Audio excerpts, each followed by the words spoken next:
Welcome back to The Moment. It's your co-host, Meredith Lynch. She's a little older, a little wiser. Yes, guys, today is my birthday. I feel like that moment. Wow. He's like, I just remembered today's my birthday. That was me at like 7 a.m. this morning. But I'm here on my birthday, and I'm with, as always, my beautiful, wonderful co-host, Rebecca Senanez. And also, so excited, we have our first cisgendered male guest co-host. So it had to be someone that we were like, this is going to be a good dude. He's breaking the glass ceiling at the moment. I didn't know I was winning Wokest Male Awards. This is amazing. Thank you. You want the male loneliness epidemic. We don't want you lonely. We want all the other ones lonely. You can come hang with us. Appreciate well, Josh is doing many, many things, not only just curing the male loneliness epidemic. He is an Emmy-winning journalist, comedian, former Obama digital strategist. Josh was the creative director for last year's DNC convention and made waves running for DNC vice chair, pressing for messaging, modernization, and digital infrastructure. We love to see it. He hosts the podcast Trivial and the new late night series Tomorrow Today, which I saw, and it's incredible. And you can stream that right after this on YouTube. We'll link to it in the stories and obviously in the post. Josh Burstein, welcome to The Moment. Thank you. Yeah, that was beautiful. Appreciate it. And yeah, I happy birthday. Thanks. I know. I probably should have told you that before we started. It's like it's like a bomb to drop in the intro, but like also too, I'm turning 23, so it's like, who cares? I'm just screwing with you guys. Josh is like, how do I react to this? Do I like react by saying like, no, there's no way that you don't look a day over 22? Yeah, I got you. Remember when Michael Fanone was like, you guys are so young, you guys are, and I was like, yeah, we're Gen Z. You guys, someone messaged me yesterday and asked me if I had an upper bleph recently. And I was like, no, but thank you for asking. What a compliment. And for those who are unaware, that's an eye lift. And I was like, you think I have eye lift money? I'm like off-white cis male because I had no idea what that was, but also haven't been back in LA long enough. So well, this is why you're on The Moment, is we're educating the masses on the really important things, much like you. And also, like, before we got on, you said, and I agree, the DNC was the last time we felt any happiness. It was the last time we had any hope. So thank you for producing that. Absolutely. I will take all the credit. I told Little John to turn down for something and he just ran with it, Obviously the DNC is not usually unanimous with good time. So felt like I stuck the landing, did what I could to just be sriracha and make everything a little better. Everything a little better. That's a great tagline. That's what I do. I just try and be a little bonus and, fill in the gaps. And there was, with live events, throwing a party of that scale, I think that you just don't get a lot of opportunities. So every 4 years, I get really excited to go back into that thing and try and improve it. So hopefully I'll catch you guys there in 2028 if we have elections. Hey. On that note, should we get into some of the, into the stories? Because hit us with the fun stuff out the gate. Yeah. Like, it felt like nothing, like, I kind of was like, oh, like things are feeling like oddly quiet. And then they stopped being quiet for like, did you guys feel that way for like a day or two? I was like, things feel like weirdly quiet leading up to the holiday. And now they're no longer quiet. So Rebecca, walk us through it. Yeah, this one is a bummer, but there's a lot to like get into here. The story like opens up a whole new can of worms, which I feel like is what Trump is really great at. But like, okay, so the day before Thanksgiving, 2 National Guardsmen who'd been stationed there by Trump back in August were shot. One of them was killed. Sarah Breckstorm has passed away, really sad, 20-year-old.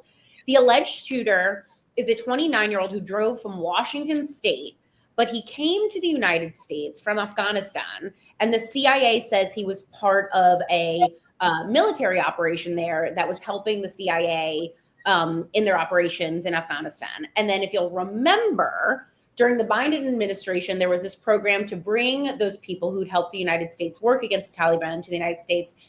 This shooter, came with that cohort of people. So you can imagine what happens next. I'll let you guys imagine, and then I'll tell you what happens next. What do you guess happened next? Josh, you go first. What do you think happens next? Well, I feel like one bad brand ambassador can really ruin it for everyone. One Bibi Netanyahu can ruin it for all us Jews. So one Bibi Netanyahu ruins it for all us Jews. Yeah. I didn't know Mishbucha. Who knew? Yehoshua Misha ben Acharon. I mean, it's right there in the title. My Burstein. This is why he's breaking the glass ceiling. Mm-hmm. Yeah. Okay. Well, exactly that. I feel this happens with Trump. I don't know how he does it, or like maybe he's just really good at picking these niche things where it's like exactly the worst possible version of this story happens. So unsurprisingly, Trump immediately framed the shooting as an act of terror, which we can talk about. And he also ordered an additional 500 National Guards troops to Washington, D.C. We don't know where they're coming from, which is always sort of a question. But then last night, Trump went on a Truth Social rant, as he's wont to do. He halted all immigration from third world countries, which I want to talk about what exactly is a third world country. He also said he would denaturalize migrants who undermine domestic tranquility and deport people he deems non-compatible with Western civilization, but he didn't have any details on how he'd do that. So I guess we're gonna have to check in with Stephen Miller. Then in that rant, this story, he singled out Minnesota. He went on a rant about Ilhan Omar, the congresswoman who is a Somalian immigrant. And he said that there are Somalian gangs terrorizing Minnesota, that people are afraid to come out of their apartments, and ended it by calling Governor Tim Walz, our friend of the pod's father, Hope Walz, the R-word. So we take one day off, and we're right back into it. So I want to start with, like, what do you think he thinks when he says third world country? I would say it means that there's no hotties there and just oil to be ravaged. No hotties. Yeah. He wants the very best. I mean, this is all just harking back to day 5 of his first term with the Muslim ban. This is a continuance of we want just the good ones, and you should be privileged to be selected like Willy Wonka style from this orange man. And it's not, I'm assuming if it was like an Afghani situation, these people needed refuge because they had helped the American government, and the reason a Biden administration would help them is because they would not be safe to continue to support democracy and our interests while still staying as neighbors to terrorist organizations. Yeah, and I think like one of the things is like unfortunately there's lots of shootings in the United States, and a lot of times they happen to be done by people who probably their ancestors came here in the early 1900s. So it's like when Trump sees this of, hey, this is someone who came through this, it's like for him that's just like great. Like he just, in a way, it reminds me, and like I hate to even say this, but it reminds me of how I do my own content, where I'm like, that's the hook. Like, you know what I mean? Like he finds the hook. That's it. He goes, 100%. He's I know TikTok's gonna get mad at me, you guys. I don't mean I'm like Trump. I just mean it's like you find the hook and you find the thing, and then you make it the thing. Last night, I'm like going to bed and I'm reading the unhinged tweet or whatever, Truth Social, and Josh and I can get into this because I'm hearing, Josh, you're in comedy rooms, I'm in comedy rooms. The R-word has made quite the comeback. Mm-hmm. But one of the things that I thought immediately was like, he said that like almost everybody who's on quote unquote welfare, which I was also like, what is welfare in 2025, right? Like, is it getting SNAP benefits? Is it whatever? Yeah, that's true. He does go on a rant in there about, like, he somehow makes this about welfare. He puts census, he like quotes himself, I'm sorry to interrupt, but like that was a weird part of the rant too. But this is where Trump and I have this in common. I was like, bet. Okay, let's look at this data. So it's like 11 o'clock at night and I'm pulling up the fucking data.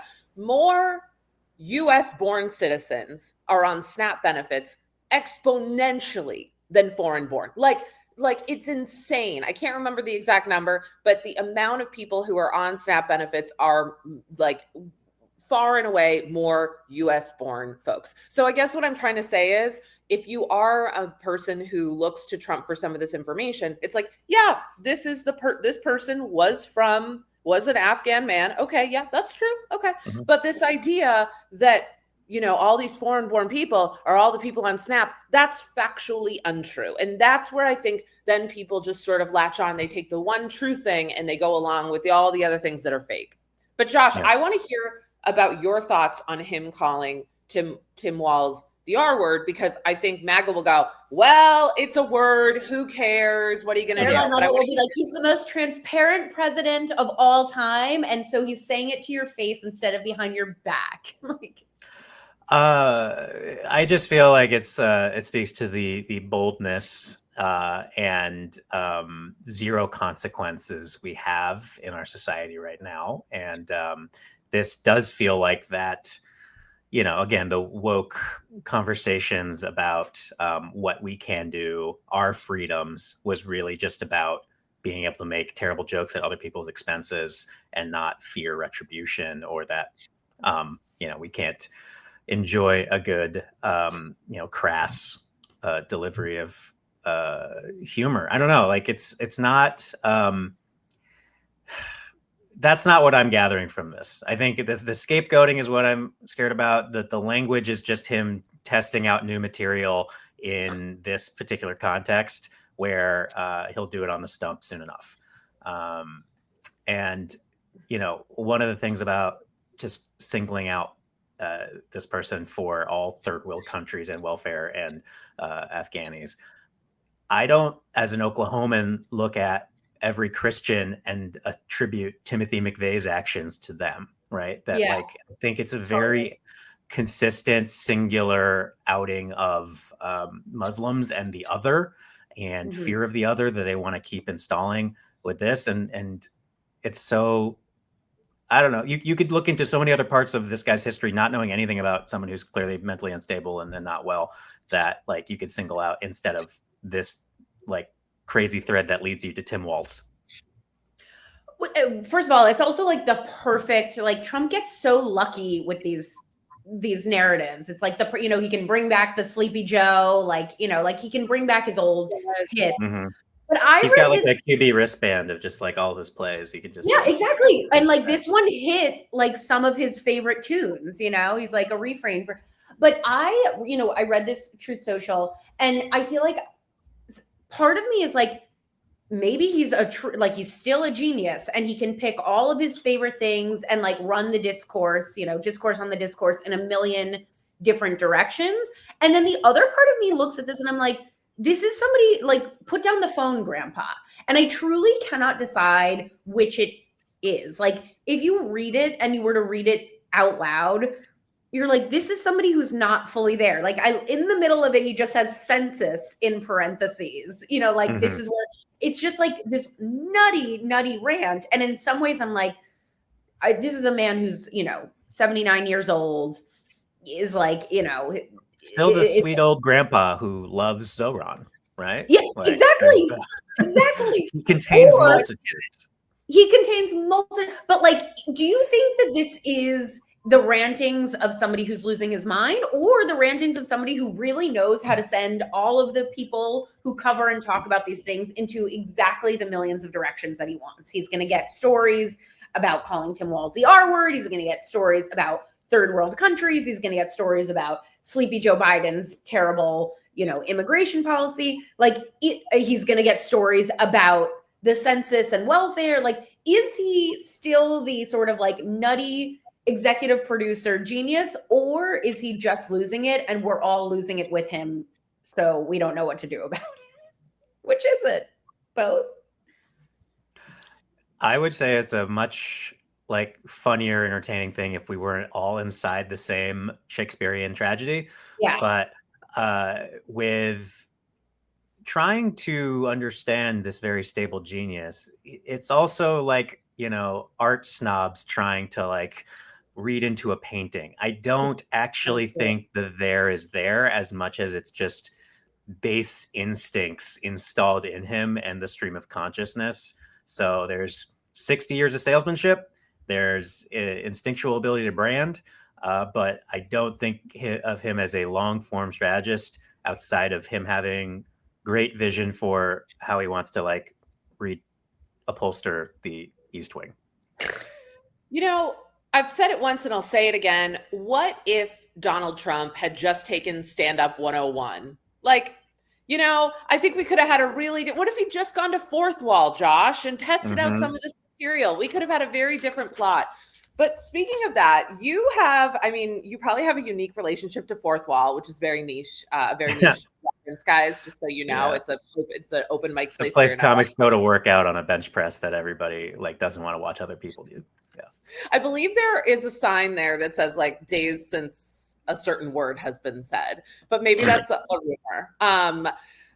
Okay, so you have been to the East Wing for holiday parties, and the Christmas tree has arrived at 1600 Pennsylvania Avenue, Melania's favorite time of year, as we know.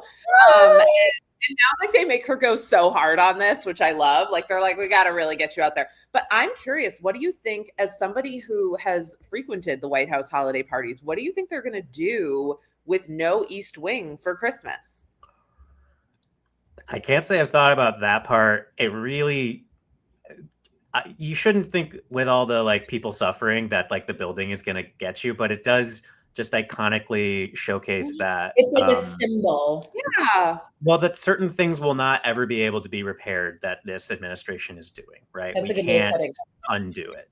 And so, yeah, there's a lot of history there. There's a lot of good memories. And as far as facility, that was a massive space and the core space for all social entertaining. And I don't know what you would use when it's cold, because you could do a lot of things on the South Lawn. You would do just basically everything while it's getting repaired. But I think even Donnie knows that like most giant construction projects take longer than expected. I can't imagine this will be completed as large as it is in any order. So I don't know where they'd be hosting folks outside of encouraging everyone to go to the winter White House and just host things straight up at Mar-a-Lago. The EEOB can do smaller things, but it doesn't have the same fanfare. It's basically where everybody goes to work during the day. And the West Wing is literally just stacked on top of each other, cubicle barracks of Josh Lyman wannabes. And now just trolls, just a lot of trolls in there, little 19-year-old trolls.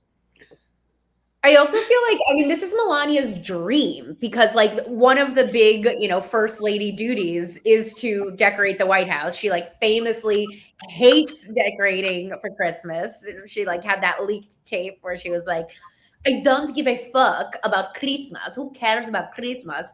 And now she doesn't have an East Wing to decorate. Yeah. She doesn't have to do it. And so I feel like Melania is like, this is perfect. I can show up in an outfit.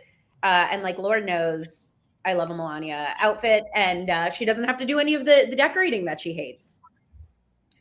Yeah, maybe it's just smaller, even more exclusive, only for billionaire events, and they then just do giant rallies at Cap One Arena.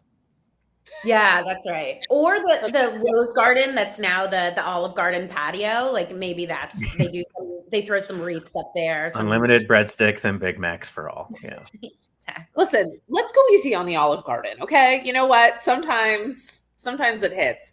You know what? Should we perhaps hold space for the Olive Garden? Should we perhaps hold space? Let's hold space for the Olive Garden. Unlimited breadsticks. That was my inelegant transition to our guest, who I'm actually really, really excited to talk to today. We have with us today Tracy E. Gilchrist. Tracy is a GLAAD award-winning editor-in-chief, a journalist, a moderator, an interviewer, a lecturer, And we all famously know her from the Holding Space interview with the cast of Wicked last year. Hello, Tracy. Oh my goodness. Can't hear you. Uh-oh. We'll get her. I'm so excited that Tracy's here. How about now? Hold, please. Holding. Maybe now. We're holding space. We are holding space. You know, it's funny because when Tracy went viral, I would say, oh, maybe now we got her. Am I here? Can you hear me? Yes. We held space long enough. It's a little early for me on the day after Thanksgiving. I can't lie. I hear you, girl. So true.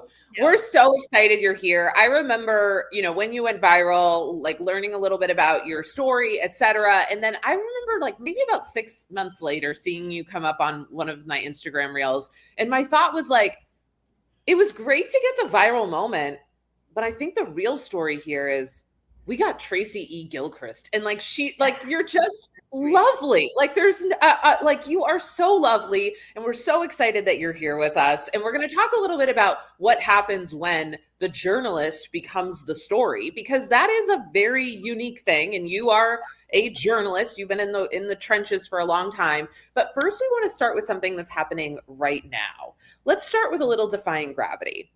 So the Trump administration used the song from Wicked in a TikTok video this week promoting ICE arrests. And then you, Tracy, came out and said that the White House can't have Defying Gravity or Holding Space. Can you talk a little bit about why you spoke up on this specifically? And I realize this is it's 8:20 in the morning and we're already hitting you with this, but we'd love to hear your take on it. I will do my best to be somewhat articulate. This was... I mean, obviously everything that's happening with ICE is horrifying and heinous and disgusting. And then to have these words that came out of my mouth that I spoke, and when I spoke them, it was 2 days, not even 2 full days after the election in 2024, when I interviewed them. He was on my mind, a fascist leader who ousts the other at the height, of her power. And so it's what they do, right? They co-opt things and appropriate things, and they can't have it. They keep trying to do, I mean, woke is a term from Black culture. They took that and ruined that.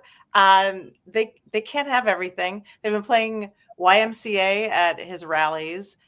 They really can't have Dancing Queen. I'm not giving them that.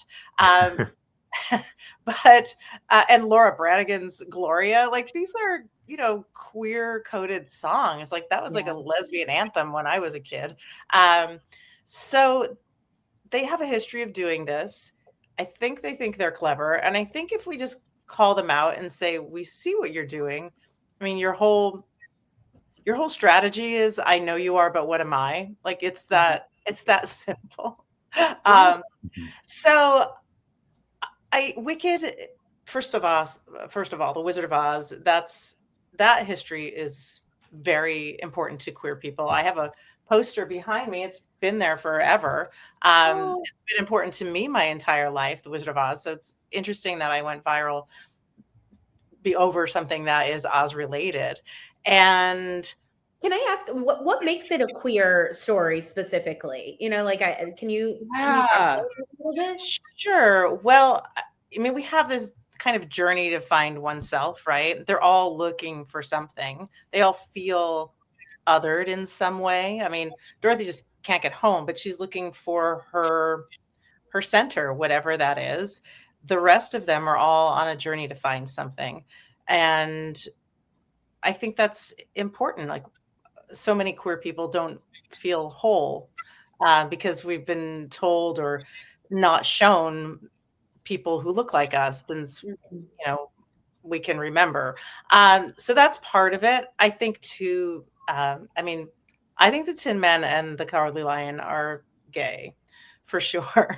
And then you have Judy Garland, who's playing Dorothy, and Judy is the ultimate gay icon. She's so vulnerable and open and talented. Like that combination of talent and this vulnerability and kind of like pain that you see, but that resilience, that's very, very queer and what kind of makes a gay icon. So, and of course, Friends of Dorothy came from that. So yeah, because I mean that was code to say, to let people know that you were gay back in the day. It was I mean before my time. But are you a friend of Dorothy? So it just has this very long history.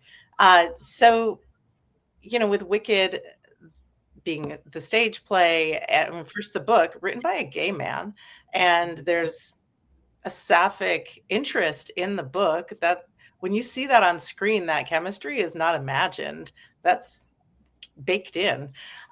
So the book and then the musical is so meaningful to all kinds of people, right? But also really Elphaba's journey is resonant with LGBTQ plus people. Not every queer person, but for a lot of folks. And it's particularly craven to take something that is meaningful to the queer community, to communities who are otherized, and then apply it to something so disgusting as what ICE is doing to people in this country.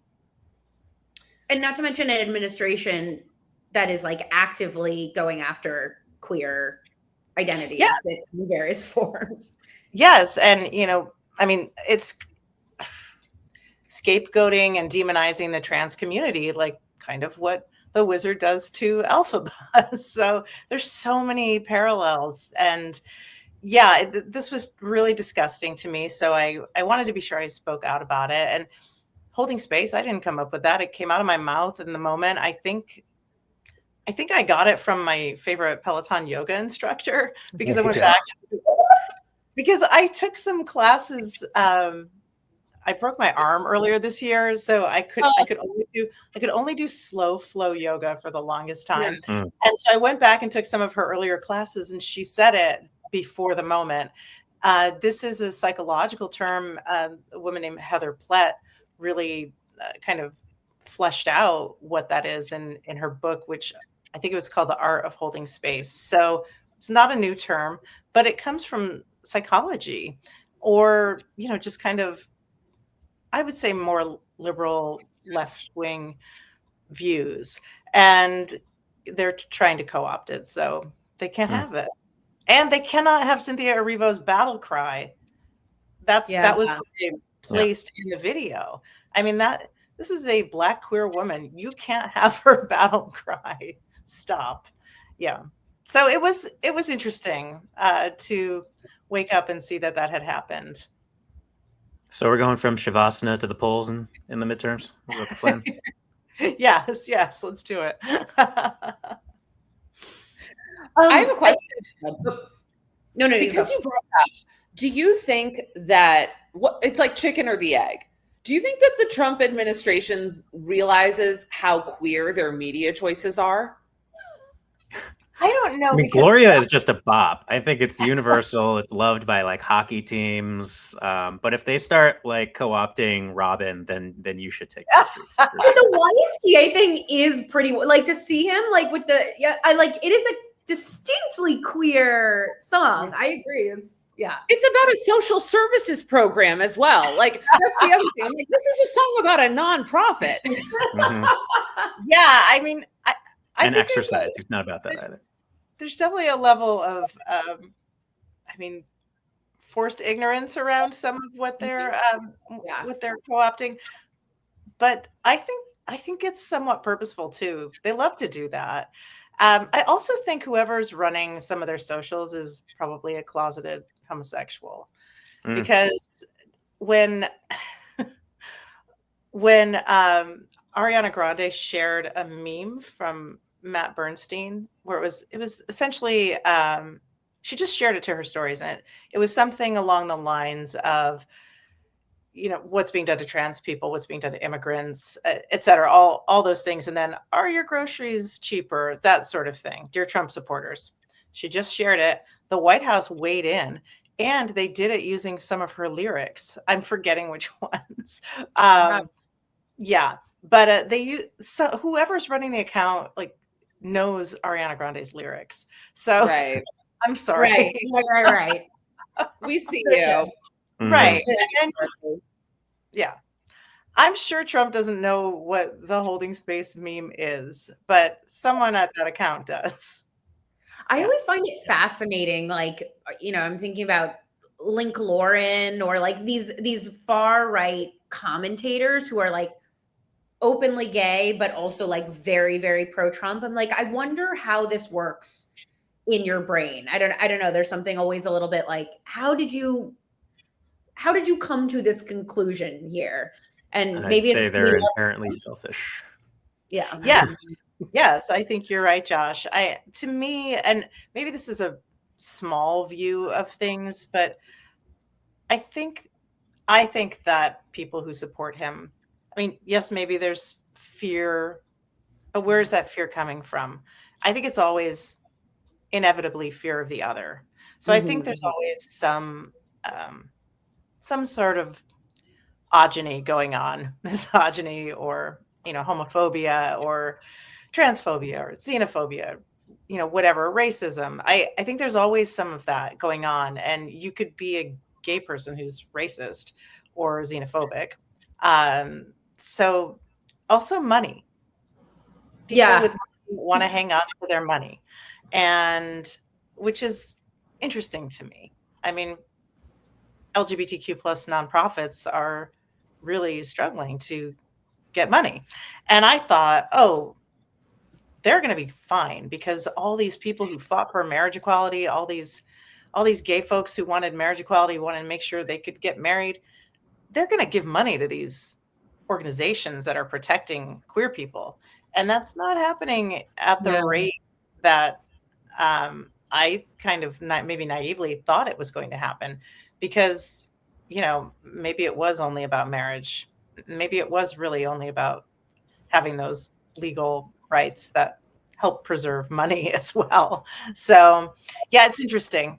I'd like to see more LGBTQ plus people with money support these organizations that are doing really important work to protect queer youth, trans youth, your marriages, all of that. Yeah. Another thing that comes to mind with, the marriage equality fight is I remember being a kid and watching Will and Grace. And that was the first time like on TV that I was seeing like a distinctly queer story. And I do feel like that led up to a culture that was ready for that. But I just read this, I think this past week, GLAAD released a report saying that nearly half of LGBTQ characters are going to be cut on television next season. I wrote that down. Mm-hmm. Yeah, can we talk about that a little bit? I'm glad we're on the same page, because I saw that and I felt like that is a symptom of the times. What does it do to us? Why is this happening? Can you talk about that a little bit? I think in order to understand another person's journey, you have to be able to first know that they exist. So one strategy of this administration has been erasing queer people. I mean, literally erasing LGBTQ plus people from the website, the White House website, quashing our histories in places like Florida with Don't Say Gay, etc. So that's a really great way to demonize people. It's like, well, they don't exist, or, they don't have a history. The whole thing with trans folks is they're acting as though this is something new. Trans people have been around forever. It's recorded in history.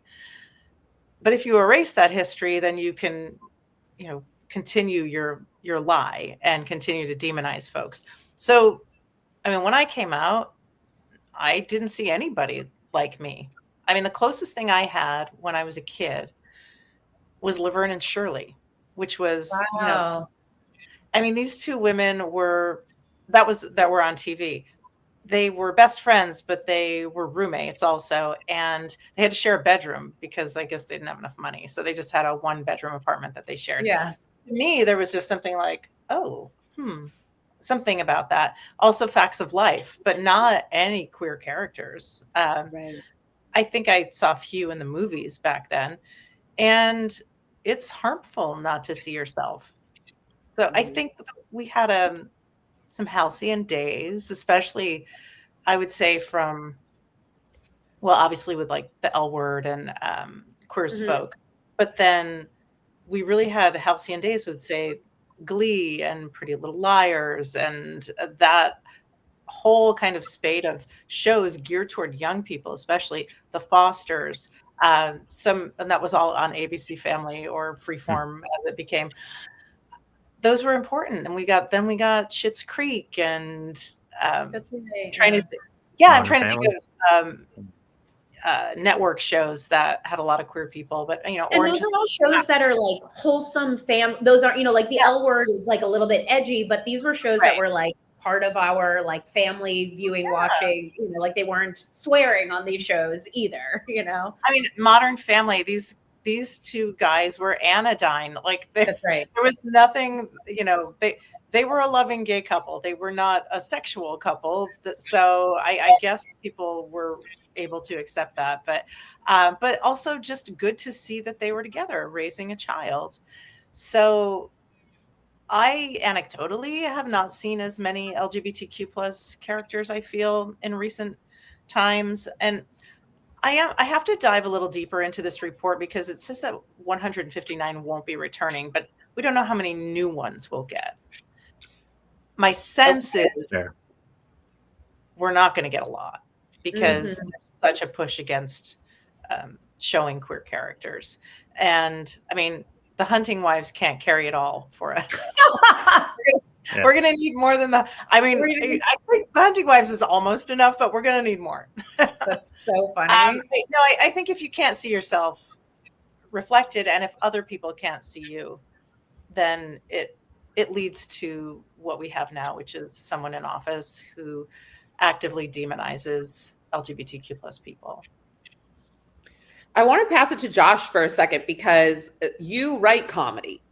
You are a straight man, cisgendered man, and you write comedy, and you write comedy very, very well. So when you hear something like this, what does it make you think about in terms of like who's going to be in the rooms? Because if we're not seeing the characters, then who's in the rooms? Well, I haven't seen a lot of Asian Jewish representation in the media. So I come from it from that perspective, I guess. But yeah, obviously, there was actually, you speak to Schitt's Creek, Kim's Convenience, the Canadian hit show where Simu Liu came out. They didn't do additional seasons because the entire writer's room was white.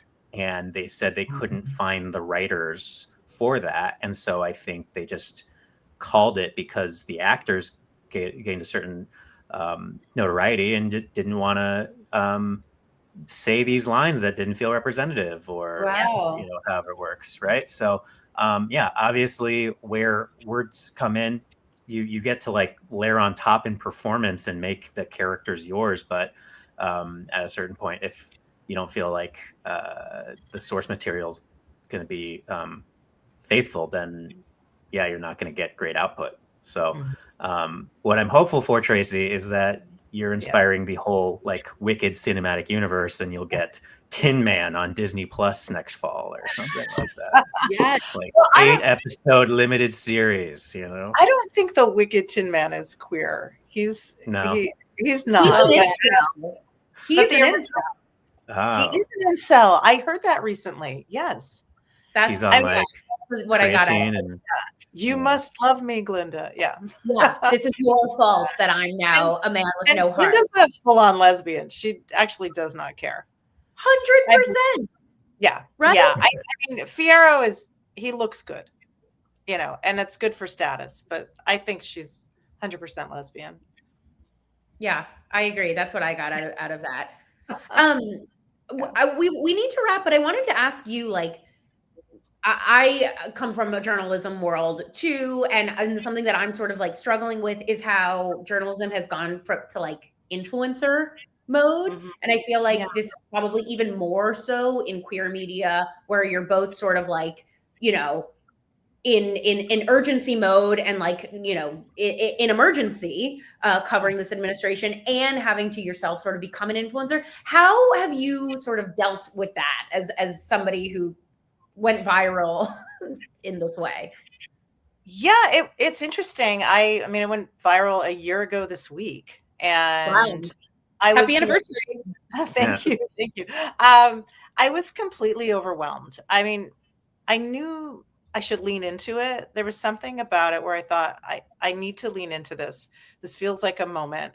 It was when the New York City Gay Men's Chorus made a warm up to the words of my interview. I thought they were just singing Defying Gravity, but they made harmonies and, you know, really feeling, holding space with that and feeling power in that. I mean, that was when I was like, oh, okay, this is really big. And I just knew to lean into it. I said yes to just about every interview that I was asked to do. I was asked to do Piers Morgan, and I kind of wanted to do that, but someone advised me not to. But I was like, I would love to do that. Low risk, high reward, or so, you know, it was a learning experience. I felt a little like I was tripping over my words in the beginning and trying not to repeat myself too much, trying to make sure I had the message on point about everything that I wanted to talk about. So, you know, and then it was, oh, you need to do merch. People were just, everyone had advice, which I was grateful for, but I couldn't figure out which way to turn. So you need to do merch. You need to be on TikTok. You need to be doing this. And I was just kind of frozen a little bit. So I have learned a little. I finally learned how to do a green screen on TikTok, and then they changed the interface and I can't find it. I know. I'll help you.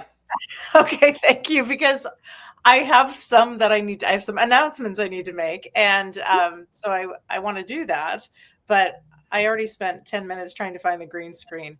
I am not as great with technology as I would like to be. So I find that I'm glad that we have these platforms, and I feel as though influencer culture in general, I mean, I mentioned Matt Bernstein, people seem to trust this more than they do any kind of legacy media at this point, that is backed by corporations and ad sales, right? So I feel as though it is the way to go right now. I mean, we need our legacy media, but I also feel like this is also where we need to be. We need trusted voices in all kinds of media that are not tied to, say, ad dollars. Yep. Well, anything you want to announce here? You know, like, well, you know, where can we find you? What, you know, we don't. Yeah, I mean, I'm on all the platforms. I didn't write that down. Sorry. Again, okay. We'll put it in the show notes. I'm at Tracy E Gilchrist on. I am on TikTok, although I don't post there as much as I will be doing, and on Instagram. That's where I am primarily. I'm also on Threads and Blue Sky, but I'm not really there that often. And I am launching a podcast, so that's something I've shot. Congratulations! Yeah, thank you. Yes, it's an interview podcast where we talk about art and culture and, you know, inspired by the moment. So that's coming out soon. I've taped my first interview, so I'm excited about that. So I'll make that a more official announcement when it's ready to go. Yeah. Well, we can wait. Yes. Tracy E Gilchrist, you can find her on all the platforms, coming soon with a green screen. Thank you so much for being here. We're so grateful to have you, and we'll have you back. We loved talking with you. Yeah, I really enjoyed it. Thank you so much for having me on, and nice to meet you, Josh. Nice to meet all of you. Nice to meet you, Tracy. Cheers. Bye, Tracy. Thank you. I said it once, say it again. Yes, we got a viral moment, but also we got Tracy E Gilchrist, and she's just lovely. Sometimes you get people who have a viral moment, and then you're kind of like, oh God, like this person. Yeah. Tracy's meme coin is going to be lit. I'm definitely investing. Yeah. Exactly. Right. Wait till we have the like holding space meme coin, right? The Bitcoin. You guys, this has been so much fun. We end every show with what's having a moment for each of us. So, Josh, I'd love to hear what's having a moment for you on this day after Thanksgiving. I'm having a moment of excitement for my first trip to Mexico City next week. Oh my God, So basically, my partner really wanted to see Dua Lipa, and it was like $400 at Madison Square Garden and $40 in Mexico City. So they're like paying us to go there. So I was like, maybe I just bought tickets for Dos Lipos. I'm not sure if this is real, but yeah, so that's like our musical tourism excuse. And then we're just going to eat and drink our way through that town. It's going to be great. It's so much fun. I just went on a solo trip back in September, very impulsively. I was like up at 8 a.m. on a Sunday and was like, Rebecca, should I go to Mexico City in 2 weeks? She was like, I think you should. Anyway, you're going to have so much fun. And that's the thing there. Everybody goes for concerts. Because when I was there, everyone was like, you're here for Oasis? I was like, I could be. I could be. I'm there with Claudia Scheinbaum. I think she is, every time I see the president of Mexico speak, I'm like, we really miss them. Like, they are on the better timeline in Mexico for sure. Like, what did we do? Well, Rebecca, what's having a moment for you? So my sister and I did Thanksgiving together yesterday. We went to go get Chinese food. Usually we do Thanksgiving, but we were like the dishes, the everything. Then we came back to my house and watched a bunch of Tim Robinson comedy. I Think You Should Leave. And Sure.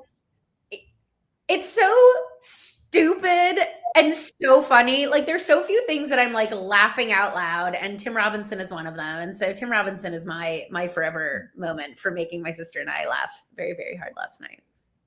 55 dumplings, 25 wontons. I have to do something. Yeah. We watched this skit yesterday where it's like a Johnny Cash skit, and there's like this Johnny Cash character, and he's recording, and he starts to do like his storytelling music, and then Tim Robinson comes and starts singing about skeletons, and it's very only Tim Robinson can do it. Like, if you were to describe this to a person, they'd be like, why is that funny? But if you watch it, it is like impeccably funny. So yeah, I would hate the TikTok like if it was just people with his mind, but he specifically has cornered the non sequitur, like crazy humor. Something about him where I'm just like, he just makes me laugh, and I don't know why. Like, I couldn't describe to somebody who's never seen or watched Tim Robinson why he's funny, because he tickles the same funny bone in me that probably tickles the 13-year-olds that are like 6'7".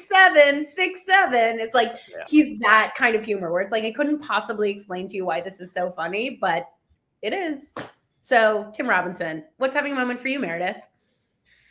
It's funny you say that. It kind of reminds me of like when I was like 13 and I discovered Tom Green. And like, I feel like either you thought Tom Green was funny or you didn't. And I was just like, Mom, Dad, you got to check this out. Like, get in here. He's making statues. Yeah. Like, ooh. This is exactly that humor. It's exactly that humor. I think, okay, for me right now, I have been loving, speaking of TikTok, I have been loving the trend of people coming home for Thanksgiving and playing their parents we're Charlie Kirk, we carry the flag, like the Charlie Kirk, like gospel. I don't know if it's I don't know what it is, like praise music. It's a song. And so people have been playing it for their parents, and it's this like over the top, like, whatever. You'd hear it at like a Hillsong. But this is what I love about it. This is like what I find so fascinating is that it's so many like white parents hearing this song who go, oh my God. And it just makes you remember that like not every single person who looks like a Karen is a MAGA. Like, I love seeing these moms who like look so full on Karen, and they're like sitting there at their kitchen island, like playing on their phone, and then they hear this and they go, oh God, I hate this. And like that just brings me joy. Somewhere like in the middle of America, there is a mom who wakes up every day and is like, I hate Trump. And that brings me joy. Yeah. Well, on that note, may we all experience the joy of seeing, white women say that Trump should not be president. Yeah. May we all be bursting with joy this holiday season. Yeah. Josh, thank you so much for joining us. Remind our folks where they can follow you and your incredible new show.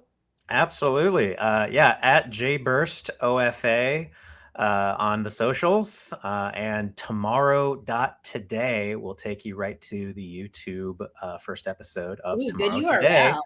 Yeah. And it's the future of EVs. We're trying to depoliticize in a post-Musk era, renewables. And then you just see some cool tech and it's a fun ride. So please check it out. Love to see it. All right. Thank you so much, y'all. We'll be back next Tuesday and we'll tell you more about that guest in the future. I can't get it together enough. Sorry, guys. This is live too. We'll do it live. We'll do it later. Bye. Thanks, Tim. Bye. Cheers. Thank you.